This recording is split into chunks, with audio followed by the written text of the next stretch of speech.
Thank you for joining me for this pre-recorded session of Findmypast at Home. My name is Mary McKee. I am the head of content publishing operations at Findmypast. I've done a couple of these presentations before, so head over to our YouTube channel. You can check out all of our videos there to see what else has been recorded or we have published or broadcasted. There's a high variety of different types of videos that you can see. So for today, we're going to be talking about not only the 1921 census, pretty big topic here for Findmypast. And what I want to do today is take a look at the census from the newspapers in 1921, get a real sense of the time period, get a sense of what people thought about the census, what were the newspapers reporting, what interesting things can we uncover about the census through the newspapers, what type of things that people record or not record, which will be interesting to see. So again, thank you for joining, and let's jump in and get started here. So we have the nation's reaction to the 1921 census. To begin, I found this amazing quote in our newspaper collection. Findmypast has a massive newspaper collection. Please check it out. Be warned, you will go down a huge rabbit hole. You could literally spend hours just reading historic newspapers. You go in, you start searching for one thing, and it's inevitable that you start reading the article next to it, and it just goes on from there. But it's amazing what you can discover in the newspaper collection. So in this quote here that I've pulled out. So this is a quote that I found in the newspaper, but it was actually originally published in the official pamphlet that was created by the Registrar General and that went out to all the households to explain what the 1921 census is. And it explains, so the Registrar General at the time said, this is the first census since the war is to be, the first census since the war is to be taken on April 24th. It is safe to say that this is the most important yet made in British history. The war has clean cut across every branch of our national life, broken up and disrupted populations, and violently upset all birth, marriage, and death rates, so that there is hardly a single question upon which we can look back to this last census figures for any guidance. I think that's really bold and a big statement to make, and it does just show you the gravity of the 1921 census. The first census after this war, this huge monumental event in everybody's life in England and Wales and across the world. And as the Registrar General put it, cut clean across every branch of national life. There wasn't any part of your life that wasn't disrupted by the First World War. And in today's presentation, what we're going to look at is the nation's reaction to the census. So looking at the census through contemporary newspapers. And by doing that, we are going to look at before the census day. So kind of the hype, what was being talked about, what did people discuss about the census before it actually took place. Some of these things were, how was the census going to be executed? What were some of the new questions? How were home duties classified, and what were the mechanical calculations all about? And then, as many of us know, the census was actually postponed. So what was that like? What was the announcement? What was the new date announcement like? And then more details about how that was actually executed. And then the census day itself. What happened? Who refused? Who added information? Who didn't? We'll see a lot more coming from the newspapers with that. So to begin, first section is going to be all about before the census day. So we have an article here from the Dundee Evening Telegraph, and this explains a bit more detail about the enumerators. They were key, the critical force. Some articles call them the army of enumerators that went out on census day. There was 38,000 enumerators. So there was 38,000 enumeration districts, and then each district had their own enumerator. And that person's pure job was a week before the census, they had to go out, deliver all the blank census forms to everybody, and then a week later go and collect them. So this article gives us a little bit more information about what it was like to be an enumerator and who was picked to do this. It shows that the wage was a fixed sum of £2 and 4 shillings, but then you had added benefit payments on top of that. So you had an additional payment of 4 shillings for every 100 persons enumerated. And then for every mile over 5 miles that the enumerator had to travel, they then collected an additional 6 pence for that. The article describes the character of the individual, that the enumerators had to be alert and tactful people. And we'll understand a bit more as we go on about why they had to be kind of tactful with some.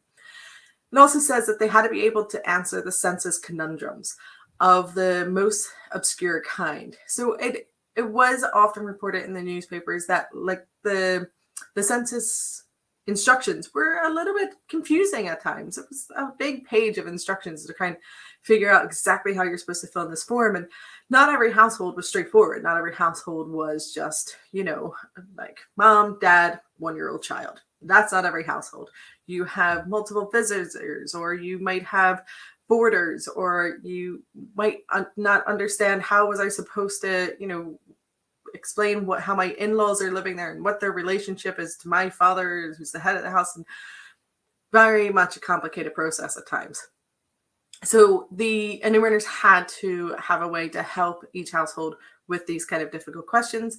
They also had 20-page book of instructions that they had to understand for themselves. They were given 20 pages of instructions and explanations about how to execute the census. But also, the census enumerators themselves had to be kind of, what's the word? Forgetting a word here. Had to be trustworthy. There you go. Had to be trustworthy people, because they also had the opportunity for a penalty if they revealed any of the census secrets. As we know, the Census Act of 1928 means that all census information was kept confidential for 100 years. And even the enumerators who collected the forms at the time were not allowed to reveal any of the secrets or information that they found in the forms. If they did, they could be imprisoned for 2 years. And then there was a wide interest on how the census numbers were going to be tabulated. How were all of these things calculated? And the 1921 census used these tabulation machines. It's one of the first census of England and Wales to use this kind of mechanism. 1911, they did use some machines, but not on the scale that 1921 did. So here's a couple of images of the tabulation machine. So on the left, you can see the tabulator printer at work, and on the right-hand side, you see the automated key punch machine. So every single person that was enumerated had a card associated with them. And after all the forms were collected, they were brought to Lambeth Workhouse, where about 500 clerks and punch card girls were all working there. And the young girls were using these punch cards. And for every single person that is listed in the census, they had a card where they used codes to replicate the information that was provided in the census return. And then these cards were then fed into the machines, which created the calculations for how many men and how many women and how many married people for the nation, or for the city or the town, or even for the county. And I found a lot of articles about this, describing this. Now, the Sphere is a brilliant article to check out because it has these beautiful illustrations. You can see there somebody extracting some of the sorted codes, and you can see that the machinery that they're using, the sorting machine that they used, and the cards were fed through, and then little pins then went through the holes, and that's how they counted everything. And then later it was all fed out, printed out as well, the various calculations. So I would recommend taking a look at some of these kind of articles. It's really interesting, the whole process of it. And again, the world was interested, the nation was interested in the mechanical wonders of the census, counting done by electricity. And this one here says that the census of 1921 will be recorded in history as a machine-made census. So it's really cutting edge technology that they're using, really early kind of computer technology, much different than now. 100 years later, majority of us did our census online. But back then, this was just cutting edge of using these punch cards. The information in each census schedule is coded, the numbers are punched, the cards are sorted and counted, the particulars registered, and the figures tabulated by electronically driven machinery. Another topic of conversation before the census was what was going to be asked. What are some of the new questions, the new features, the new ways that people were classified? So here we see in the Grantham Journal, they're discussing the reference to place of work. For the first time, every person was asked to not only explain what their occupation was, but where exactly were they working, who was their employer, and where was their employer based. And this also goes on to explain that filling in this column about the place of work was critical because it had an immense importance regarding the relationship to transport facilities or the provision of houses or even the building of schools. Every single question in the census has a particular goal. They weren't, there's a long debate and a long discussion before every single census about what are the questions going to be, exactly how are they worded, and what are we trying to achieve out of it. And that was what they were trying to achieve with place of work, trying to understand how far away people were living from their place of work, from where they were residing. So from their residence to their place of work. So what does that mean for travel? And what does that mean for houses? Another change in 1921 was that housewives were giving a specific classification. From 1921, they would be registered as home duties. So in previous census, you sometimes will see that a woman that's a homemaker that isn't actually employed in a role that leads to remuneration or a wage, but instead she is working hard at home. And the Registrar General, previously, they would have been recorded maybe as no occupation, housewives or home duties, or a variety of different ways. So this is kind of standardizing it to say that they are home duties. But I really appreciate the Registrar General, Mr. Vivian, who added that the change for this was needed because as housewives work probably as hard as anyone, though not on the basis of remuneration, they will describe their occupation by the term home duties. So this is really interesting. It's just such a powerful way to actually validate the importance of a woman who is building a home, even though she is not bringing in a wage. It is really hard work and is just as hard work as anyone else. So is Mr. Vivian an early kind of feminist? I'm not really sure, but I did really enjoy that statement. Now, this slide here, I will fully admit, this is breaking all of my presentation rules. You should not have so many words on a slide. People don't want to read all the slides. They want to just have an image or something to follow along with. But I had to pull out all of this text. This was quite a long article, and a few different things were highlighted to me.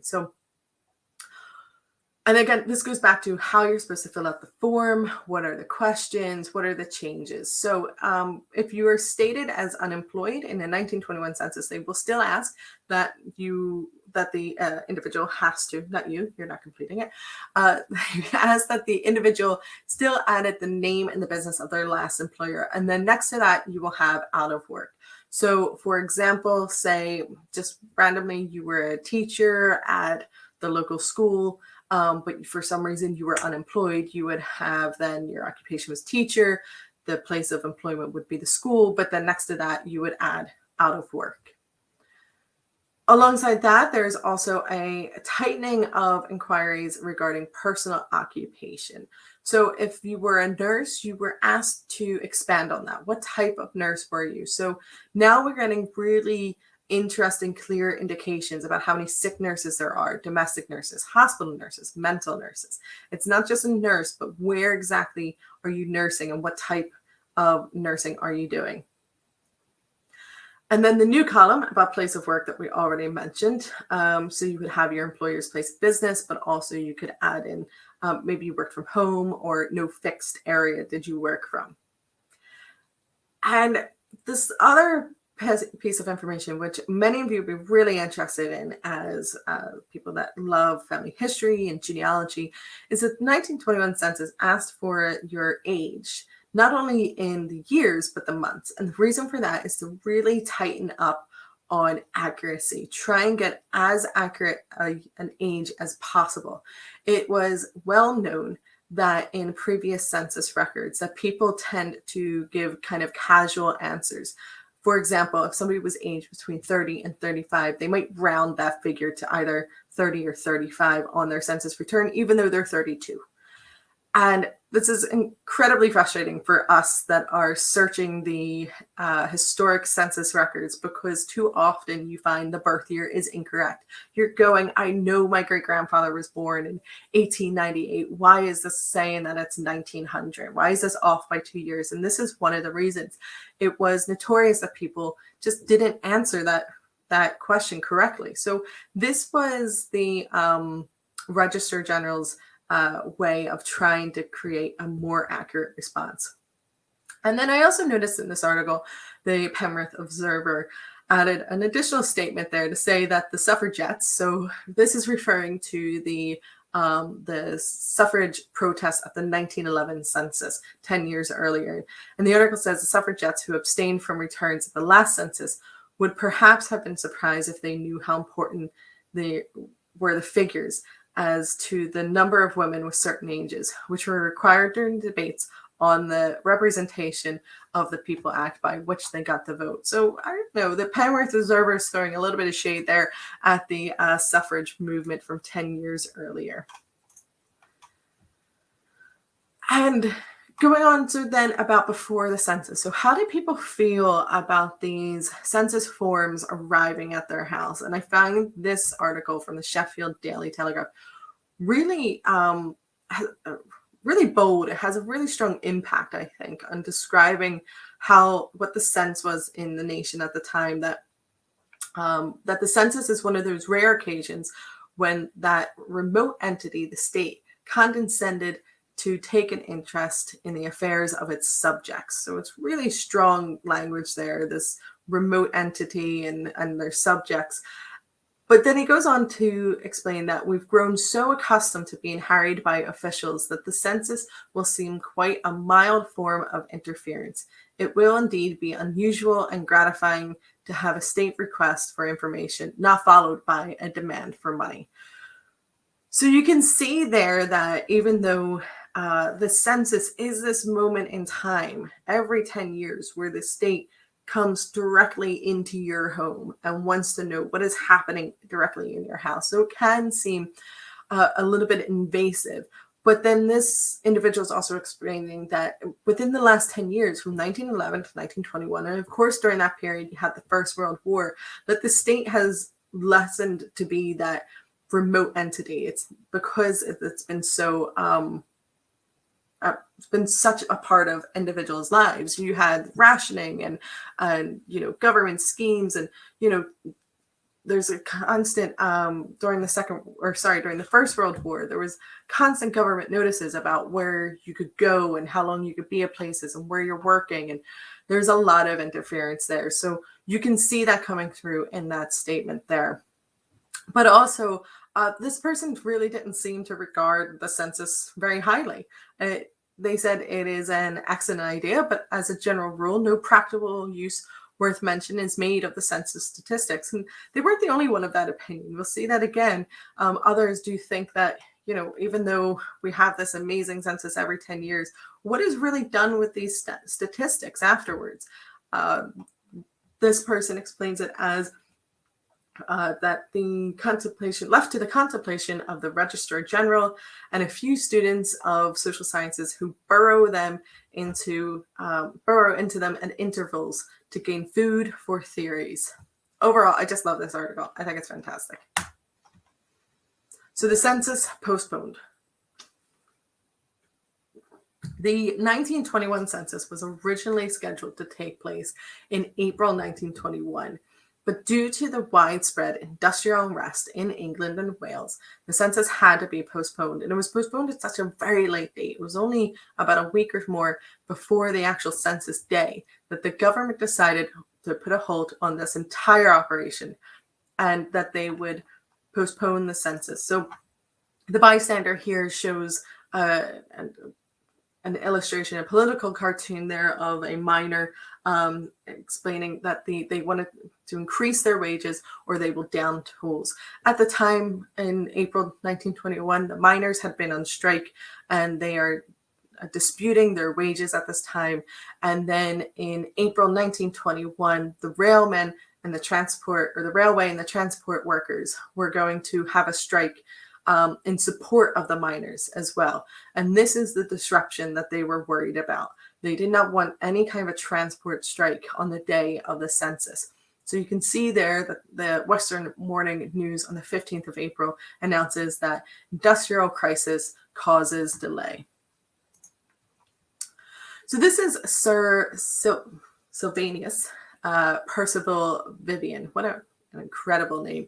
He was the Registrar General at the time of the 1921 census. A massive job and undertaking all on his shoulders. So I have to say, I mean, I work in some, we operate, I work in operations, we send out records every week, but hey, if I had to like pause a massive launch or something like that, the very last minute, oh, I can imagine the stress. So I would not have wanted to be in his shoes in April. So again, this is quite lengthy. I'm not going to read everything here, but the Dundee Evening Telegraph tells us that Mr. Vivian mentioned or quoted to say that the census was postponed because it depends for its success on industrial tranquility. I'm sure of those 38,000 enumerators, they had to use public transport at times to get out to the households. They had to make sure that the individuals who were supposed to be in the households that night were there. They weren't delayed by other issues. So he goes on to say the statistics obtained by a census are most useful to the workers. So on April 14th, we decided to call off the census. On April 15th, telegrams were dispatched out to 1,900, sorry, incorrect number there, but it's 1,900 registrars, directing the schedules deliveries ordered for April 16th to the 21st were canceled, as were all census day for April 24th, and the collection days for April 25th to 26th. So he has put a halt to everything and sent this out by telegraph to saying, pause, we can't do this right now. So it goes on to say that the registrars passed the work to their 40,000 enumerators, or, well, in the end, it was 38,000. And so 300,000 pounds was saved. So the entire census cost around 300,000 pounds. So what he's trying to say is by pausing the census, they're actually saving that money because it's not wasted money, because they want this to be as accurate as possible. And then from there, the enumerators were contacted. And then wireless notices were sent out to the Royal Navy, so that way every ship knew that the census was also postponed. So I'm sure it was a completely mad rush within those 48 hours of hearing that the census would be postponed to make sure that everybody was notified. So the new census date was then announced to be June 19th, and they chose that date to be the earliest and the latest date possible for the postponed census. So this date surprised some people. It was a June census. So what does that mean for people on holiday? So this article here from the Dundee Evening Telegraph, excellent newspaper, goes on to explain that they were surprised that it was picked for June. Many thought that it would be deferred until the autumn, particularly those associated with taking of the census in tourist centers regard the later date as more likely in view of the fact that in June, if circumstances are anything normal, by then there should be a considerable representation of citizens from the more populous areas on holiday in various parts of the country. So what they're trying to say here is that the areas that are like the seaside places, like Blackpool, their population will be inflated because of the holiday period. And that is true. That did happen in 1921. Southend-on-Sea and Blackpool, these seaside resorts, you definitely see an increase in the population far higher than a normal intercensual increase, a normal increase between the census periods. And that is because they are inflated with the holiday makers. And it does go on to explain this, that unfortunately is bound to consider the variation of the normal population, and that if there's a few, say a tourist area has a handful of very popular hotels, they're going to be full, and that is going to skew the results. One thing I found really interesting about reading this article, particularly in the time that we are now, is that there was so much industrial rest going on, and it seemed a bit, disruptive to your daily life.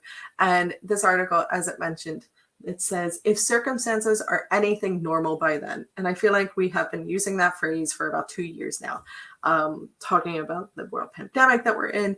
And you keep trying to plan for the future or plan an event. And everybody keeps saying, but when things are normal, or, hopefully by then it's all normal.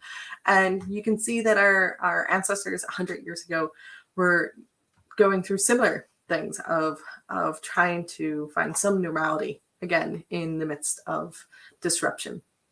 So I just want to note here, that's the census form from 1921. You can see that I've underlined the 24th of April because all of the census returns have the wrong date on them. They originally printed all the forms ready to go in April. Everything was postponed, but they decided not to reprint the forms.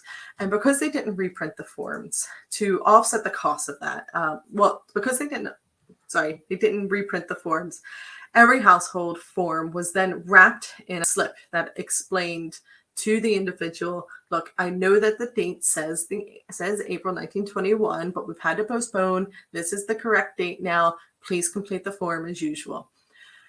Those slips cost money. So it did cost the government additional money out of the public purse to print those slips. So to offset the cost of that, they actually gave the back of the slips gave it out to a firm of advertising agents. And those advertising agents were then paid a fee in order to have that advertising space. So basically, through your letterbox, you have a government document that is wrapped in a private advertisement. So it was quite shocking at the time for some individuals. And the advertisement that was chosen was for the Sunday Illustrated, a new Sunday newspaper that was going to be published by Horatio Bottomley. And many people did not like this. You can see in the newspapers that people added protest against this. They were really unhappy about the advertisement here. So on the left-hand side, you have kind of a letter to the editor, but then on the right, you have the United Free Church Life and Work Committee actually passed a resolution within their committee to send a statement of protest to the government because they were so annoyed about this advertisement added to that government paper.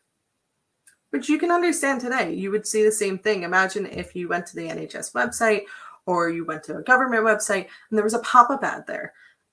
How did they decide which ad to use? There definitely would be disruption, annoyance, and protest about it. So then we have Census Day. It is 19th of June, 1921. Now, saying that, we do have here a newspaper article from 13th of June. So in this segment, I just want to go through some of the descriptions on how the actual Census Day took place, what was happening there. And in this particular article, it talks about taking the census in London. But what I really liked about it, it was added in there details that you kind of forget about when you're looking at the census, about every single place had to be enumerated. So we have here holiday parties, people spending the weekend upriver in houseboats. Those are all enumerated. Individuals that are in caravans or camping, families in canal boats. All of these varieties of life are all captured in the census forms. And what did the enumerator think of Census Day? But we had an article here from the Bedfordshire Times and Independent. And it explained that delivering schedules is a wearying job. At each house, you have the same old questions, same old enforced politeness. So can you imagine going around to hundreds of houses in a day to collect these forms? And you have to say that probably the same lines over and over again. People are questioning why you're collecting the forms. Who are you? Why do I even have this form? And it goes on to say that you walk from house to house trying to look pleasant and important and doing your best to make believe you're loving the job, while all the time you feel you would welcome the earth to open and swallow you up. Well, that is dramatic. This person clearly did not enjoy being an enumerator. And he also goes on to explain that your faith in the intelligence or intellect of the average English man or woman sinks to the lowest ebb possible. I can't say much to that. If you've ever worked with the public, you can understand where this enumerator is coming from. It's funny to see this written down, to see this enumerator just absolutely exhausted from the task and just so done with talking to people. You can imagine what he was like by the time he got home that day. Also go on to say that he arrived at his first house at 8:15 a.m., but apparently the alarm hadn't gone off for the whole household was still asleep. However, the schedule was dropped from a bedroom window by a sweet young thing. And again, I love these articles. I just love seeing, it really gives you a visual about what the day was like, what was happening. You know, you kind of think of it in this really structured way, like this enumerator is walking down the street, goes door to door and collects the form and everybody's happy. And he continues on with his day, but it's not like that. You know, this one's that somebody's throwing the form out at them, you know, while they're outside the house. It goes on to say that another house, the children had been playing noughts and crosses in the spaces provided for the children under 16 years of age. And judging by the way these spaces were filled in by many of the householders, this game appears to have been very prevalent over the weekend. So I've added an image there. That is the right-hand side of the census form, where you were supposed to add a number of crosses next to the age for individuals. So number and ages of all living children and stepchildren under the age of 16. But you can see, you know, it's got all the little squares, and it's kind of just right for a group of kids to play some games on there, play some noughts and crosses. What else happened on Census Day? Manchester Evening News here also tells us more about the humors and tragedies of the Great Count. So the beginning of the article also mentions that the police were involved. So they were involved in census taking, in the numbering of the people, in helping to make sure that everyone was enumerated. So they would sometimes accompany enumerators to common lodge houses to make sure that everybody was added to the list. They also were used to help to make sure that anybody that was homeless or habitually slept out or rough sleepers, they were also enumerated. The article calls the police walking encyclopedias. Now, I have to say that the article was a little derogatory towards anybody of the lower class, calling them lowest dregs of society had been numbered in the Great Count. So a little bit of classism maybe there, and also explains that one big Irish woman here mentioned that here we are paying 3 shillings a week for this unfurnished, broken down room. We couldn't stand the air raids in London and had to come here to find what we could. Times have been too bad to enable us to get back, and we have to live in a hole that is overrun with all sorts of live things. So this is an interesting theme that we have found in the articles.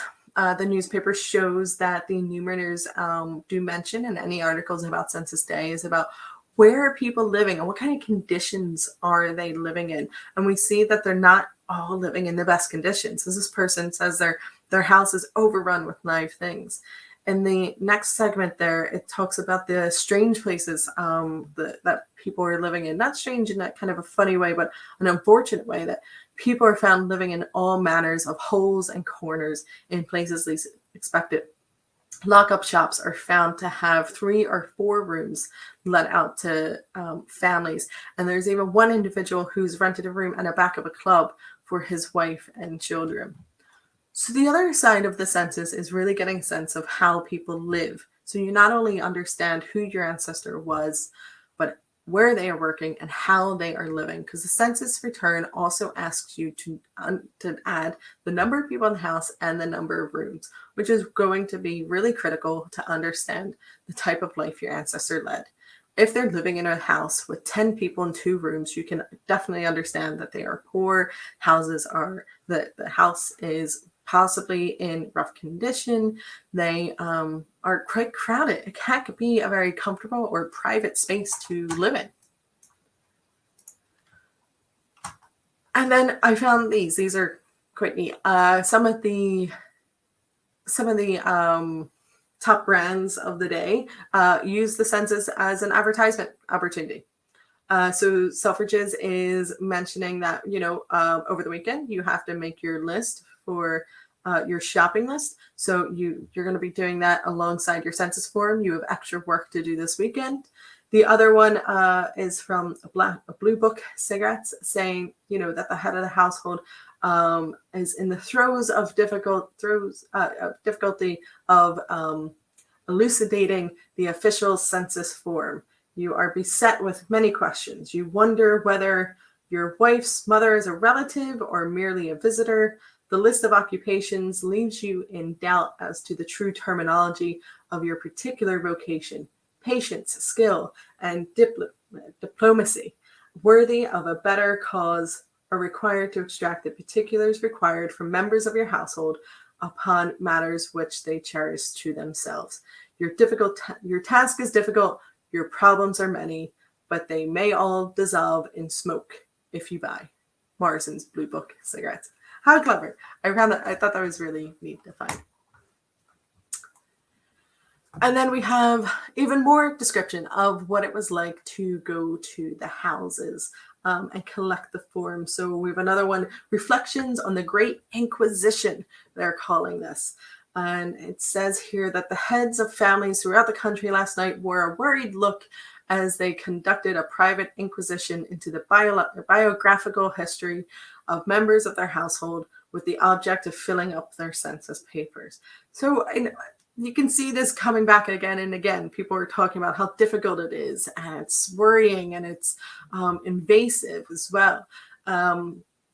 Now, this next part of the article, I don't know how true this is, but it's interesting. It says it is reported that many cook generals, parlor maids, full-blown cooks, and tweenies. Not sure what tweenies are. Maybe somebody can tell us in the comments. But it says that all these kind of people gave notice last night in consequence of the master's nasty, imprudent questions.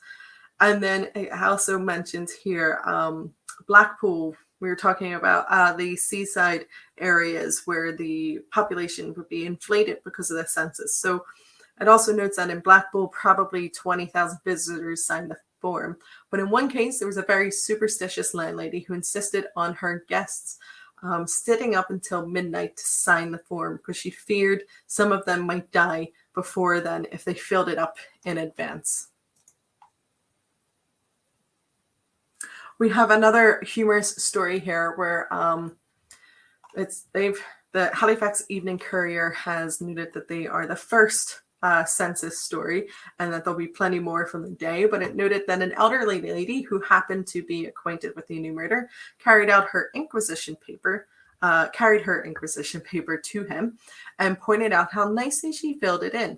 And there was no doubt that she had filled it in, for she had copied word for word one of the specimen cases from the back of the form. So here is the back of the 1921 census form, and it gave you an example for how to complete your first name, last name, and your relationship. So what she did was she actually just looked at this, completely copied it, and handed that back to the enumerator.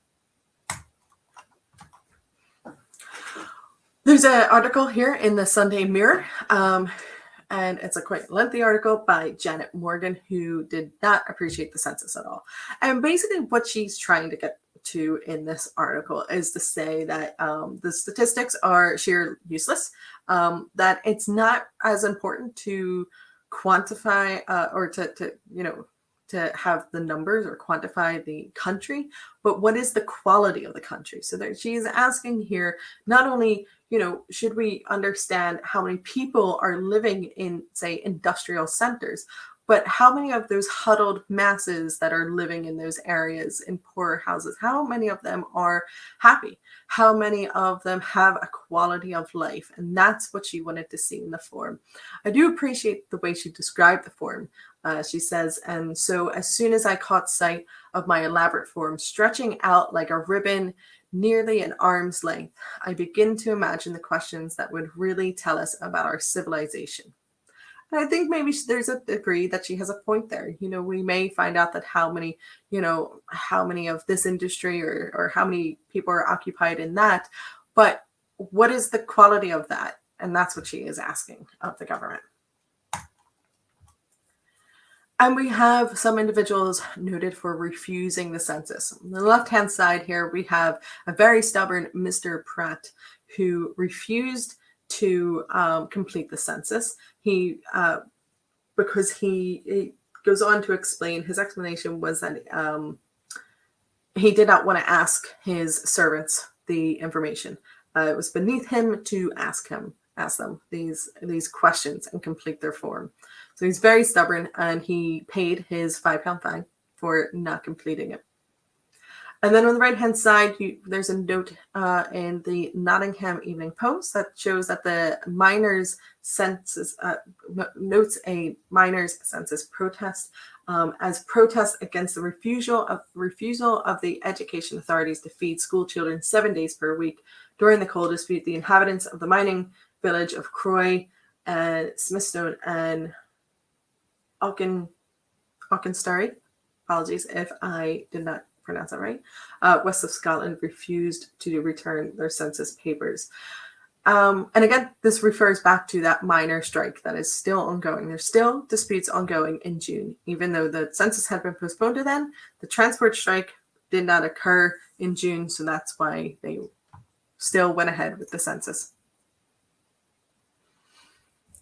And again, we have another person writing into the newspapers who is protesting the census. They are annoyed at the foolish schemes. They are annoyed at the cost of the census. Specifically, they call out the cost of it. So just for your own information, so the census of 1921 cost £350,000. 118,000 of that was directly for salaries. So in money today, that would be just over £17.5 million is how much it cost. In 2021, the census of in 2021, the census cost £906 million to execute. So the cost of a census, of a national census, has definitely gone up in the last 100 years. We have here some individuals did not appreciate the new divorce query. So for the first time in 1921, individuals were allowed the option of divorce for their marital status. The article explains that the letter D in column 4 of the schedule standing for marriage dissolved in the courts is a new move. It is expected that remarkable numbers will be shown of persons who have ended marriage partnership by decree. There have been many objections to this feature, and in consequence, the requests for confidential forms have been extraordinarily large. So what we see in the 1921 census is there's over 16,000 individuals record themselves as divorced. But when the Registrar General compared those numbers to the marriage records, the divorce records from the registrar office, they find that those numbers are actually off. It's actually too low. So not as many people that were in fact divorced recorded themselves as divorced in 1921. There could be a variety of reasons for that. And one of those could be social stigma. It also notes in this article that in the East End of London, some of those areas where there's foreign-born individuals, special interpreters were engaged to help with anyone who could not read or speak English. Oh, and I almost didn't mention the top part there. Many households were enthusiastic to fill out their forms. So as much as we're talking about how maybe some people were annoyed or some people dismissed the census. Some people were excited. Some people enthusiastically filled it out. And one individual, one lady, sent her return personally to the Registrar General and added that she possessed one Persian kitten. So while we are talking about kittens and pets, I found another article that mentioned that an individual asked the enumerator when he came to the house, he or she came to the house, whether they were supposed to put the dog on the paper. And they asked, we have not put the dog on the paper. Will it be all right? And this was some of the questions that the enumerators would have heard. There's another part of this article from the Yorkshire Post in Leeds. And it also explains again how we talked about housing, that the census really illustrates the housing crisis. Another element of society that the census is going to illuminate is employment and the widespread unemployment. So the Post here explains that a dismal story of unemployment and overcrowding was unfolded during our house-to-house visitation in these poor parts. And it goes to list there all the different types of people that they encountered that were unemployed. Solicitor's clerk that was out of work, a widow of 78 living on her own in a one room dwelling. You have bricklayers that are out of work as well. So there are some really sad and kind of desperate cases that we see. And okay, we're going to pop back over to pets. The Daily Mirror had the Children's Mirror, a little section of the newspapers for children. And they announced to their kitties that read the newspaper that, my dear boys and girls, you are in the census. And a way to get the kids excited about this, this paper that their parents had to complete. And I love the little cartoon alongside it with Pip and Squeak from the Daily Mirror, who were awfully excited about the newspaper. They creeped in and they could see, you see this illustration of that head of the household sitting over the paper, looking worried, and busy filling up the census form. And it's asked, there must be a lot of dogs in England. And will they count us too, Uncle? And then it continues at the bottom to say that that Pip and Squeak were tremendously interested in the census paper yesterday, but I think they were rather hurt when they heard them, when I told them they were not important enough to fill in their names. So unfortunately, the 1921 census did not ask about your pet, but as we saw in that other article with the Persian cat, some people still added that information. And as a roundup of the day, the 1921 census, as the nation reacted, another lovely article here, or another little piece in the newspaper, is a Census Day poem that was added. So the poem finishes with, our family isn't large, mother, like the Smiths next door. They'll need another paper with over half a score. I think in churches, mother, the ministers may pray for fathers filling schedules like this on Census Day. So it looks like not many people looked forward to it. You have some enthusiastic people adding additional details like their pets. You have some refusing to complete the forms as well. And then we have a whole wide range of opinions about the census. But you can see here that it was quite the event in 1921, and we are excited to see that event replicated again, now in its digitized format on Findmypast. So thank you for joining me today. Please add questions and comments. We will try and get through them all. This is pre-recorded, as I mentioned, but when it is going live, we'll answer some questions when we can. And I also want to say, if you enjoyed this, please like, subscribe, tweet it out, post it, do whatever you want, but spread the good news about Findmypast at home. And thank you again for joining. Enjoy your day.